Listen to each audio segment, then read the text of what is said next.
Os sinais que Jesus nos deu da sua vinda são esses aqui. Em Marcos 13, olha como ele diz: naqueles dias de sofrimento, da grande tribulação, após a referida tribulação, olha o que é que ele disse: o sol escurecerá, a lua não dará a sua claridade, as estrelas cairão do firmamento e os poderes do céu serão abalados. Ou seja, os sinais que Cristo disse que precederiam imediatamente a sua vinda são esses transtornos cósmicos, em que o sol, que é a nossa fonte de luz, se escurece, a lua que reflete essa claridade não fará mais isso, e as estrelas cairão do firmamento e os poderes do céu serão abalados.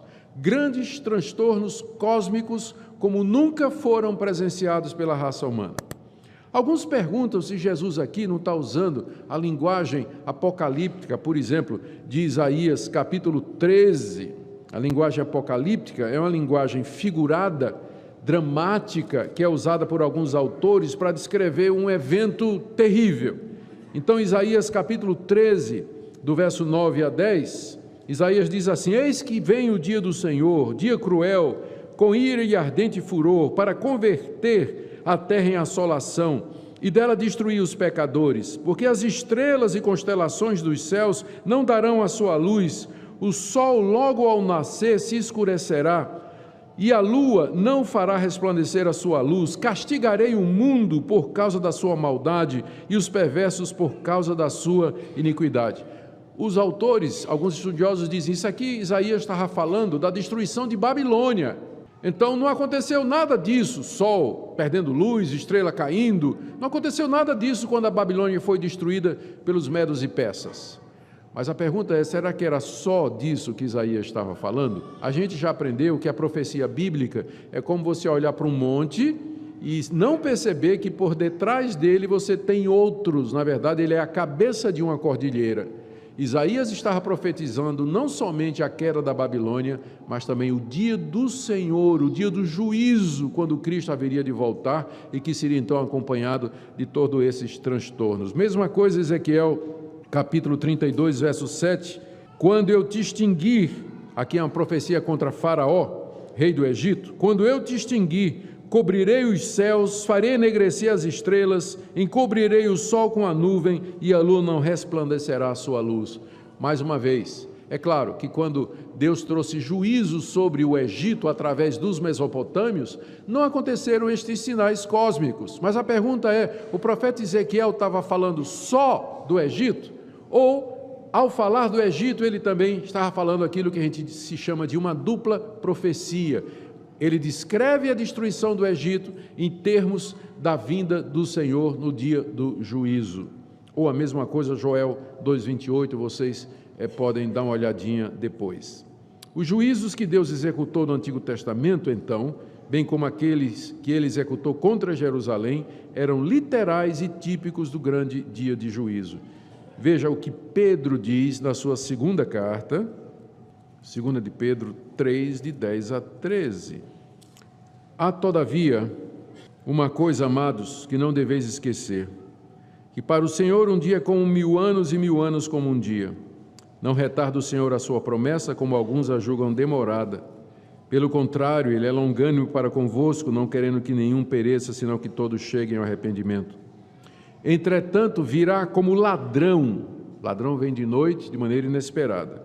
Virá como ladrão o dia do Senhor, o dia do juízo, o dia da vinda de Cristo, no qual os céus passarão com estrepitoso estrondo e os elementos se desfarão abrasados, também a terra e as obras que nela existem serão atingidas. Visto que todas estas coisas hão de ser assim desfeitas, deveis ser tais como os que vivem em santo procedimento e piedade, esperando e apressando a vinda do dia de Deus, por causa de qual os céus serão incendiados, serão desfeitos e os elementos abrasados se derreterão. Nós, porém, segundo a sua promessa, esperamos novos céus e nova terra, nos quais habita a justiça. Pedro se refere à vinda de Cristo exatamente na mesma linguagem apocalíptica. Eu creio, eu não tenho dúvida aqui, pode passar para o próximo, sinais que precedem a vinda, que trata-se de uma descrição literal. É uma descrição literal. No dia que Cristo vier, acontecerá exatamente isso. O sol vai escurecer, a lua não vai dar sua claridade, os poderes do céu serão abrasados, as estrelas cairão do firmamento. E aí a gente pergunta, mas pastor, como é que pode ser isso? A estrela cair do firmamento, a gente sabe que a Terra é um planetinha, que as estrelas são gigantescas e tudo mais. Lembrem o que eu sempre ensinei para vocês, a Bíblia descreve os fenômenos naturais da perspectiva do observador. Para quem está na Terra, vai parecer que as estrelas estão caindo do firmamento. Vai parecer que as estrelas estão caindo do firmamento.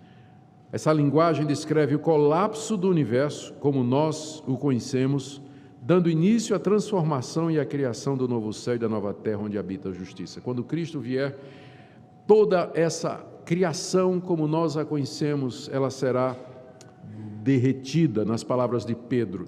Serão transformadas pelo fogo da vinda do Senhor. E Deus então criará novo céu e nova terra, onde habita a justiça. O objetivo desses sinais é preparar o clima para a vinda do aguardado de todas as nações. Lucas, ao descrever isso aí, veja como Lucas descreveu, Lucas 21, de 25 a 26. É a mesma coisa, só que ele acrescenta alguns detalhes. Haverá sinais no sol, na lua, nas estrelas. E o efeito disso, olha aí, sobre a terra, angústia entre as nações, em perplexidade por causa do bramido do mar e das ondas. Haverá homens que desmaiarão de terror pela expectativa das coisas que sobrevirão ao mundo, pois os poderes dos céus serão abalados. Então se verá o Filho do Homem vindo numa nuvem com poder e grande glória. Ou seja, se você me pergunta quais são os sinais da vinda de Cristo, eu digo vai ser tão rápido que você não vai, quase que não é um sinal. Quando você viu o sol se escurecer, a lua deixar de dar a sua luz, os poderes dos céus serem abalados, as estrelas caindo do firmamento e todo esse transtorno cósmico, os homens chorando e gritando com terror diante daquilo que parece vir ao mundo, então ele chegou. Ele já está aqui. E aí então haverá o grande dia do juízo. Em resumo, caminhando já para a conclusão, a vinda do Senhor será visível a todos. Quando ele vier, todo olho verá. O Novo Testamento não fala de uma vinda secreta e invisível de Cristo, mas fala de uma vinda pública, em que todos esses transtornos indicarão o acontecimento. Virá nas nuvens, foi uma expressão que ele mesmo usou, indicando que ele vem do céu, do trono do seu Pai, que vem da sua glória para julgar o mundo, vem em juízo e julgamento. Lembra que no Antigo Testamento a nuvem estava associada à manifestação de Deus lá no Monte Sinai. O seu retorno será em grande poder e glória, em contraste com sua primeira vinda, quando ele veio humilde, manso, nasceu numa manjedoura, de uma família pobre, numa aldeia desconhecida, num paizinho pequenininho e insignificante como era Israel. Ele virá em contraste em poder e glória. Não que ele não tivesse poder na primeira vez que ele veio, mas fazia parte do plano da salvação, que ele se tornasse homem limitado às condições humanas, mas agora ele virá com poder, primeiro para salvar o seu povo dos seus inimigos, do anticristo, o abominável e da desolação, que nós já falamos, pode passar o slide. Virá para livrar o seu povo do pecado e das consequências do pecado, e da pior de todas as consequências, que é a morte, porque então ele vai ressuscitar os crentes que já morreram. Ele virá para destruir Satanás, por isso é que se diz que ele virá com grande poder e glória, porque é preciso um grande poder para ressuscitar mortos, destruir Satanás.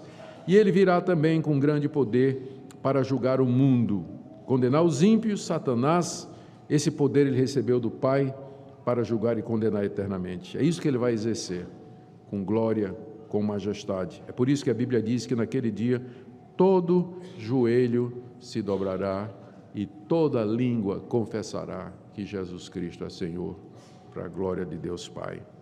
Ele virá reunir o seu povo. Deixou esse mundo há 2000 anos, não éramos mais do que 120 irmãos, quando ele foi, há 2000 anos atrás. Nós éramos 120, mas agora, quando ele vier, serão milhões, milhões e milhões que serão reunidos juntamente com ele de todas as partes do mundo. Imagina aquela grande reunião, chamados pelos anjos, trazidos de todas as partes, os mortos ressurretos. Por isso que Lucas diz, estou lendo o último parágrafo, quando essas coisas começarem a acontecer, nós devemos exultar, porque chegou aquele grande dia do encontro com o nosso Salvador. Marca o dia da vitória da igreja, vou pular isso aqui, e a vinda do Senhor consumará a esperança e a expectativa, cumprindo as promessas do Antigo Testamento e, finalmente, promoverá a separação de quem é de Deus e quem não é. Conclusão. O que é que nós podemos aprender fechando? Vocês já perceberam que a vinda do Senhor é o evento mais importante a se realizar ainda no calendário de Deus. A sua importância se deve ao fato do que ela representa. A vinda de Cristo representa a vindicação da igreja. A igreja será justificada diante do mundo. O mundo, então, nos verá como nós somos. A vinda de Cristo representa o julgamento do mundo e dos anjos, representa o encerramento da era presente e a inauguração do estado eterno. Outra coisa que nós aprendemos, não se pode predizer a data. Eu não sei se você alguma vez esteve debaixo do ministério de algum falso profeta que marcou data. Espero que você fuja, que é cilada, né? Não fica não, é cilada. Nós não sabemos o dia da vinda do Senhor. Outra coisa que nós aprendemos será numa etapa apenas, visível, universal, pública, trazendo juízo. Quinto, aprendemos que o ensino sobre a vinda do Senhor deve gerar expectativa perene no coração dos cristãos e deve, por último, gerar alegria e regozijo e não a frustração dos planos. Eu perguntaria para algumas pessoas aqui, se queria que Cristo voltasse hoje, eu tenho certeza que eu vou ouvir a resposta, pastor, não, o meu casamento é daqui a 2 semanas. Né? Pastor, não, eu estou acabando de comprar um apartamento, pastor. Pastor, não, eu acabei de conquistar aquela menina que eu namorei desde o ginásio, escola, e ela aceitou. Eu não quero que Jesus venha agora. Se Jesus vier agora, vai estragar os meus planos. Tenho certeza que se eu perguntasse hoje, aqui, se todo mundo gostaria que Jesus viesse hoje, eu tenho certeza que alguns, talvez até digam assim, sim, né? Mas assim, com a dorzinha no coração, porque os seus planos estão frustrados.